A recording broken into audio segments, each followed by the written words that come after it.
안녕하십니까. 예, 반갑습니다. 오늘은 제가 공부하면서 제일 많이 고민했던 걸 오늘 한번 말씀을 좀 드릴까 합니다. 여러분, 허령이 뭐다라고 생각해 본 적 있으십니까? 허령? 제가 제일 많이 고민했던 게 이겁니다. 도대체 허령이 뭘까? 네. 우리 수담에서 허령 들었다 막 그러잖아요. 그리고 허령을 벗어야 된다. 근데 허령이 뭔지를 알아야 벗든가 말든가 하는데, 네. 이게 뭐 코에 걸면 코걸이고 귀에 걸면 귀걸이고 좀만 안 좋으면 다 허령이니까 이게 도대체 허령이 뭔가 제가 고민을 되게 많이 했어요. 그런데 그 27년 호도스 들어보셨죠? 네. 예. 27년 호도스 이게 허령이잖아요.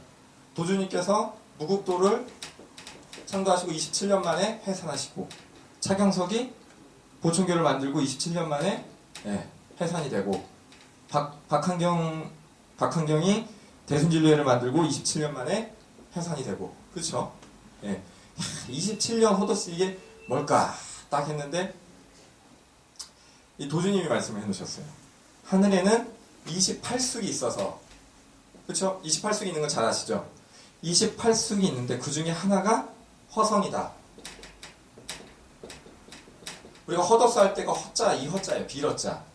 근데 28쑥 중에 하나가 두여허 이 허성이라는 말이에요. 허는 비었다라는 거니까 27쑥 중에 하나는 뭐다? 비어있다. 이걸 빼면 27이 돼서 홍성문의 27년 호도스가 이것이고 내가 27년 호도스를 이것 때문에 받노라라는 말씀이 있는 거예요. 전국의 어떤 종단을 찾아봐도 27년 호도스의 실체가 28쑥에서 허성을 뺀 27이라는 거는 아마 우리 도주님의 가르침 외에는 없을 겁니다. 근데 자 이걸 딱 보면 어떻게 되냐면 만약에 차경석이 보충교를 28년 했으면 어떻게 됐을까요? 28년 했으면 하늘이 28쑥으로 돼야 완성이 되는데 허성은 비어있으니까 뺐단 말이에요. 빠져있는데 이게 빠졌다고 해서 27만으로 하늘이 완성되느냐? 아니거든요. 28쑥이 있어야 이게 완성이 되는 거예요. 그래서 모든 이 허는 27에서 끝나게 되더라. 요런 어떤 수치적인 부분을 다 말씀을 해놓으셨는데 그런다고 제가 이제 허령이 뭐 이해가 가느냐? 이게 안 가는 거예요. 이해가 안 가요. 그래서 딱 봤더니 허령을 또 하나 비유를 해놓으신 게 이제 꽃에다가 비유를 해놓으셨어요. 그쵸? 낙화도수다. 무국도가 질 때 이 나무를 탁 보고 있는데 봄이 되니까 나무를 탁 보고 있는데 나무가 이렇게 생겼잖아요. 이렇게 가지가 있고 그래서 잎사귀가 막 이렇게 피어나다가 어느 날 갑자기 봉우리가 생기더니 꽃이 핍니다. 꽃이 탁 핍니다. 그러면 이 나무에서는 꽃밖에 안 보여요. 다른 건 안 보이고 너무 예쁜 색깔이고 향기도 나고 그렇게 탐스럽고 아름다워서 이 나무에서 꽃밖에 안 보이는 거예요. 그래서 와, 꽃 이쁘다 이렇게 쳐다보고 있었어요. 근데 시간이 한참 지나니까 이 꽃이 툭 떨어지더라고요. 여기도 툭 떨어지고 꽃이 왜 떨어질까? 이 고민을 제가 이제 해봤어요. 꽃이 왜 떨어질까? 제가 꽃의 마음이 되어서 한번 생각을 해봤는데 내가 꽃이다 생각해보면 어느 날 태어났잖아요. 나무에서. 내가 태어났는데 와, 내 모습이 너무 아름다운 거예요. 너무 돋보이고 너무 아름다우고 세상에서 다 나만 쳐다보는 거예요. 내가 제일 아름다운 향기를 내고 제일 아름다운 색깔을 가지고 그러니까 더 사람들이 날 쳐다보기를 바라는 거죠. 이런 마음도 생기고 내가 돋보이고 나라는 것이 가득해지는 거예요. 돋보이고 아름답고 막 그러다 보니까 벌들이 막 날라와요. 나비가 날라와요. 그래서 자기 앞에 와서 꿀도 먹고 이렇게 막 하는 거예요. 근데 어느 날 이 아름다움에 내가 도취되어서 늘 살다 어느 날 문득 오는 거죠. 이게 전부일까? 이게 다일까? 내가 돋보이고 내가 아름답고 내가 세상의 최고인 것 같고 이게 다일까? 생각을 했더니 그건 아닌 것 같아요. 나는 왜 태어났으며 나는 왜 이곳에 있으며 이런 생각이 어느 날 드는 거예요. 봤더니 꽃이 있어야 하는 이유는 이 나무에 열매가 맺히기 위한 이치구나. 그래서 꽃이 어느 날 자신의 모습에서 이 벌이 와서 여기서 씨앗을 딱 만들어준 그 순간 꽃이 자신을 버리게 됩니다. 툭 떨어져서 더 이상 계속 내가 아름답게 있어도 되죠. 가장 아름다운 모습으로 사람들이 다 이 나무에서 나만 쳐다보게끔 늘 있어도 되는데 이게 전부가 아니구나. 내가 있어야 할 이유, 내가 이 땅에 있어야 할 이유는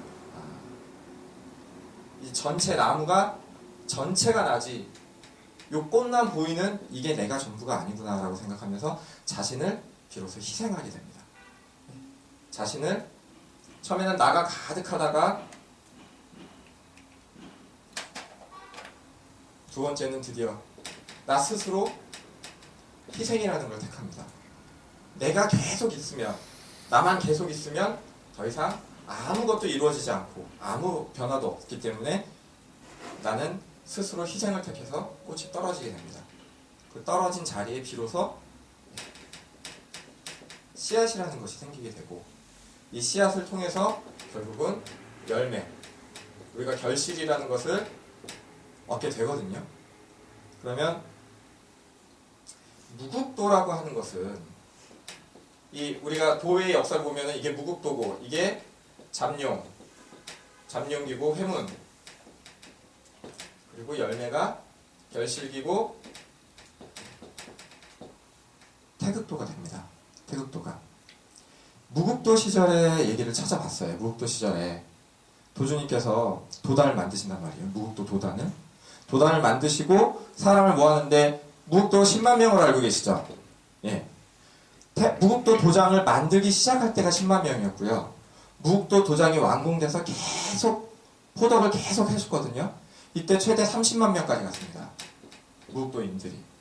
이때 보총교가 100만 명이고 그 조선 인구의 3분의 1이 보총교도다라고 얘기가 나왔었거든요. 그러니까 정확한 건 제가 안 찾아봤지만 추정하건대 아마 조선 인구의 10분의 1은 무국도인이다라고 해도 과언이 아닌 겁니다. 굉장한 숫자죠. 네, 굉장한 숫자죠. 이 많은 사람들이 이제 무국도를 따르게 되고 도주님이 그러니까 뭘 했냐면 도인들 스스로 자급자족이 되게 하겠다라고 하시면서 농경지를 개척을 하시는 거예요. 그래서 도인들은 먹고 남을 만한 농경지가 태국도 소유로 있었어요. 우리 간척사업한 거 아시죠? 네. 간척사업도 하고 벌목사업도 하고 벌채사업도 해가지고 사업으로 우리 도인들 30만 명은 충분히 먹고 살 수 있는 사업을 꾸리신 거예요. 도인도 있고 먹고 살 수 있는 자급자족할 수 있는 사업도 꾸리고.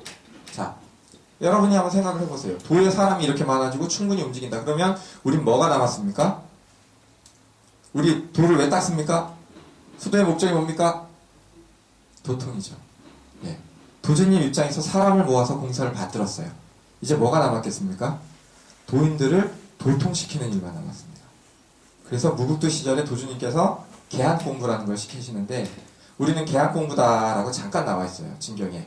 근데 이 시절을 기억하시는 분들이 하시는 말씀이 도주님께서 이제 도통을 시키기 위한 준비를 해야 되니 각자 집에서 여가 시간에 수련을 하라. 기도주, 태울주를 수련을 하고 반드시 뒤에서 사수가 바라보게 해라. 그러면 사수가 앉아있으면 이때 이 계한공부를 허령공부라고 그랬어요. 허령공부.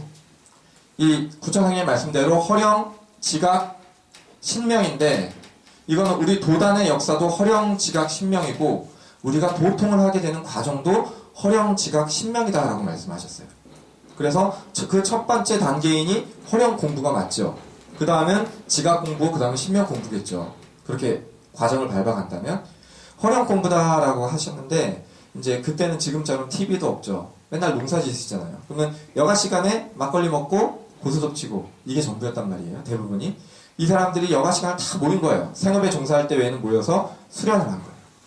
기도주, 태울주를 계속 하는데 희한한 그게 드는 사람들이 있어요. 막 춤을 추고 옷을 버는 사람들이 있어요. 그러면 뒤에서 사수가 있다가 데리고 갑니다.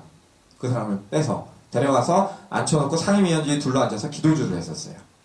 기도주는 태을주는 감는 주문이라고 하고 기도주는 푸는 주문이라고요.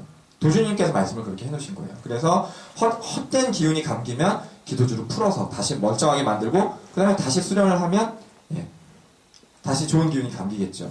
그러면서 무슨 말씀하셨냐면 주문으로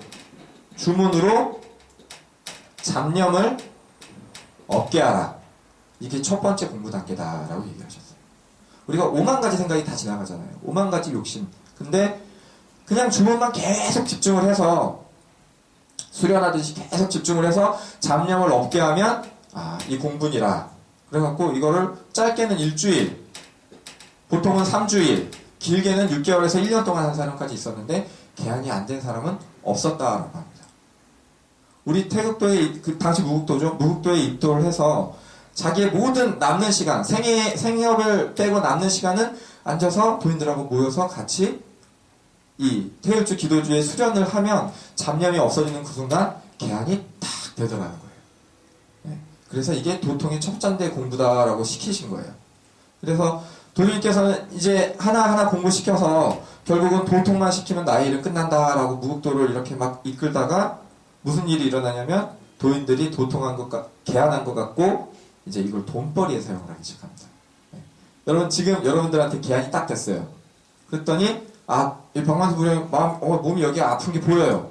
그리고 어떻게 하면 풀리는지도 보여요. 그러면 제가 제시한 거죠. 박부령요. 2천만 원만 주시면 제가 아픈 걸 낫게 해드리겠습니다. 이렇게 제시를 한 거예요. 이게 도인의 모습입니까? 내가 노력해서 받은 계안이 아니죠. 상님께서 내려주신 거고 세상을 바르게 만들라는 게 우리 도의 취지인데 어떻습니까? 내 욕심을 채우기 위해서 돈벌이에 쓰고 또 어쩔 때는 이 사람 위에 내가 군림하기 위해서 당신 뭐뭐 있는데 내 말 안 들으면 큰일 나.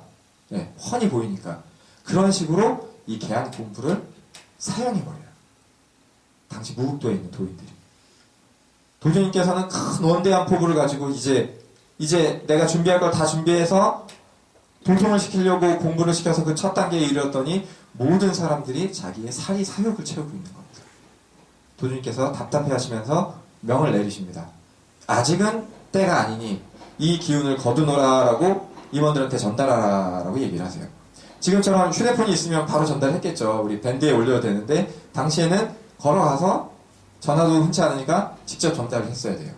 신기하게도 조선팔도가 이렇게 있다면 도주님께서 당시 이쯤에 있으셨겠네요. 도주님께서 말씀을 해가지고 임원이 가서 전달하는 그 순간에 계안이 다 거쳤대요.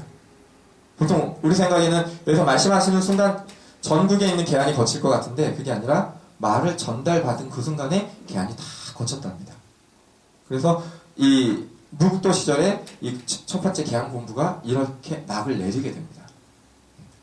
도인께서는 이것을 이제 꽃이라고 얘기를 하시는데 모든 도인들이 이 공부 안에서 무엇을 이루고 싶었냐면 나를 높이고 나를 가득 채우고 내가 가장 위에 있고 모든 사람보다도 높아지는 나만 가득한 그 마음을 아직 도인들이 그대로 갖고 있다 보니까 여기에 기운을 부어주니 나만 잘 되려고 하는 마음만 가득하더라 이거예요. 우리 도는 남을 잘 되게 해야 됩니까? 나를 잘 되게 해야 됩니까? 그게 실체인데 아직 이 도인들에게 내가 아무리 좋은 기운을 내려도 이 도인들은 나만 잘 되게 하려고 하네요. 그래서 이것이 허량이다라고 생각을 하신 거예요. 나만 가득하니 어떻게 남을 돌보겠습니까? 그래서 이것은 떨어져야 된다. 희생이 있은 후에 이것으로 다시 결실을 위해 나아가야 된다 하시면서 비로소 낙화도스, 잠정도스를 보시게 되는 겁니다. 전 도인을 단 한 명도 남기지 않고 홀로 입산수도를 하시게 돼요. 도주님께서. 그리고 비로소 참된 씨앗을 만드시게 되는 겁니다. 10년에 아주 고행을 하시면서 도인들이 30만이면 뭐 말 한마디면 당시 우리나라 정부나 누가 얘기해도 우리 도인들 진업단은 안 들었어요. 우리 진경에도 나오잖아요. 일본에서 와갖고 헌병이 총칼을 들고 해산하라 해도 나는 우리 도주님 명으로 왔기 때문에 죽이려면 죽여라 하면서 해산을 안 하니까 도주님한테 나중에 와서 부탁을 하거든요. 제발 좀 해산해달라고. 그래서 해산이 될 정도로 목숨을 걸고 있는 그 수많은 사람들이 도주님 한 사람만 바라보고 있는데 이것이 허령이기 때문에 모든 걸 거두노라면서 싹 놓고 홀로 내가 가장 괴로운 수도의 길로 들어가시는 겁니다. 이것이 잘못되었으니 그러면서 하신 말씀이 아까 20시년 헛옷쓰다라는 거예요. 뭔가 완성되지 못했기 때문에 다 버리고 가차없이 버리고 이제 새로운 것으로 시작을 한다 하시면서 씨앗을 만드시고 그리고서는 내가 도통을 내려주는 무국도에서 그것이 아니라 양의 상제님을 모시는 법방을 통해서 도통이 내려주는 우리 법방, 태극도의 법방으로 드디어 열매, 참된 신명의 도수를 완성하십니다. 그리고 저희한테 넘겨주시는 거죠. 그러시니 말씀하신 것이 이것이죠. 내가 만들어 놓은 법방으로 도통할 것이고 내가 만들어 놓은 법방만 따르면 다 이루리라 라는 말씀을 비로소 남겨주시는 겁니다. 이 정말 깊은 이치가 이 안에 있는 거예요. 결국 우리 도인들 허령을 비워라 버려라 라고 말씀하시잖아요. 저는 이런 생각들을 하면서 제가 내린 결론은 그렇습니다. 저도 뭐 허령이 뭔지 모르죠. 근데 제가 내린 결론은 이렇습니다. 나라는 거를 포함해서 모든 도인을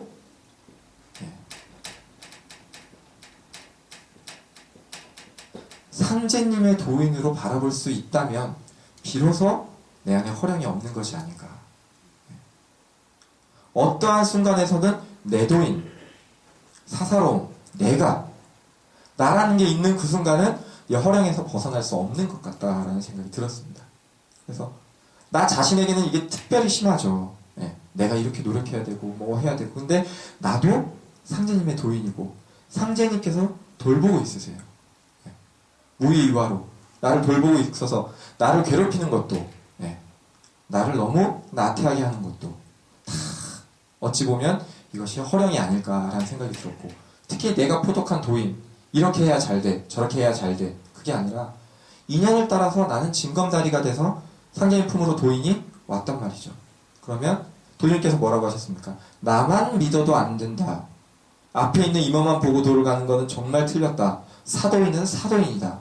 사사로운 도인은 죽은 도인이다라고 얘기를 하셨거든요. 그래서 나만 믿는 것도 안 된다. 도의 주인이신데도. 그래서 우리 구천상제님, 상제님의 진실한 도인이 되어야 된다. 결국 상제님의 다리를 놔줬으면 상제님께서 이끄시고 가꾸시고 돌봐서 도인으로 만든다라는 얘기시거든요. 결국 거기서 나라는 거 내가 돋보이고 내가 아름답고 내가 향기롭고 사람들이 나만 쳐다봐야 되고 이런 모든 마음들을 나 스스로 버리게 되는 그 순간이 지각이구나. 지각도스 알지자의 깨달을 각자거든요. 우리 지금 깨달음을 열어야 된다. 깨달음을 얻어야 된다. 계속 얘기를 합니다. 근데 제 내면에는 그랬어요. 나라는 게 조금도 비워지지 않는 상황에서 내가 깨달음만 구하고 있었구나. 나를 비워야 된다. 나를 없애야 된다라는 말씀을 하시는데 전혀 그걸 생각하지 못하고 나는 깨달으라 하시니까 어떻게든 깨달아야지. 내 안에는 나만 가득한 거예요. 사람들이 날 쳐다보고 나만 좋아하고 어떤 상황에서도 내가 돋보이고 이런 생각이 가득한데 거기다가 내가 깨닫기까지 하려고 하고 있었던 제 모습을 이제 보게 되는 겁니다. 깨달음이라는 거는 내가 떨어지는 그 순간에 결국 희생이라는 것 없이 깨달음은 있을 수 없구나 라는 생각이 들었어요. 내가 정말 나를 비우고 나를 버리고 내가 아무리 잘났거든 그런 건 상관이 없는 거예요. 저 말 잘하잖아요. 말도 잘하고 뭐 태국도에서는 또 젊고 막 이런 말씀을 하면 저도 겸손한 척 하지만 제 안에 어찌 그런 생각이 없겠습니까? 그래 내가 말도 잘하고 내가 그래도 젊고 이런 생각들이 제 안에 있으니까 이 일은 내가 해야지 이런 일은 내가 해야지라는 생각을 벗어날 수가 없어요. 여기서 벗어나고 싶어도 벗어나지지가 않는 거예요. 근데 정말로 상제님 앞에서 그런 나를 다 드러내고 아낌없이 아무리 부끄러운 모습이라도 다 드러내고 정말 제가 이 꽃이 나무 전체는 꽃이 떨어져야 됩니다. 꽃은 아무 데도 쓸 데가 없어요. 보기만 좋지. 이게 열매가 되면 사람들한테 먹어서 양식이 되고 그 씨는 쌍에 버려져서 다른 나무에 이 나무가 번식할 수 있는 씨앗이 됩니다. 이것이 결실인데 나는 이 꽃으로만 계속 살려고 하는 거예요. 나만 돋보였으면 하니까.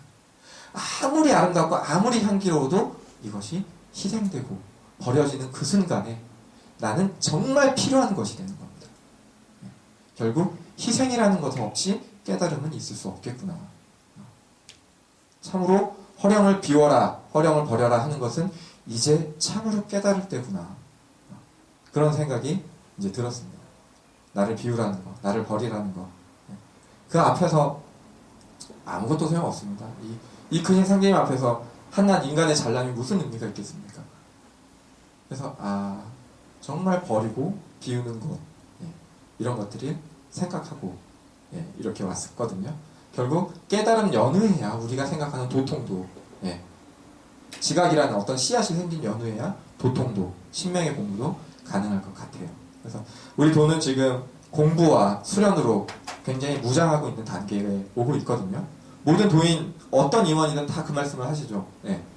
공부하고 수련하고 기도 모시고 이 외에는 다 그냥 부수적인 말들이에요. 이런 말로 시작해서 결국은 기도하자. 이런 말로 시작해서 결국은 수련하자.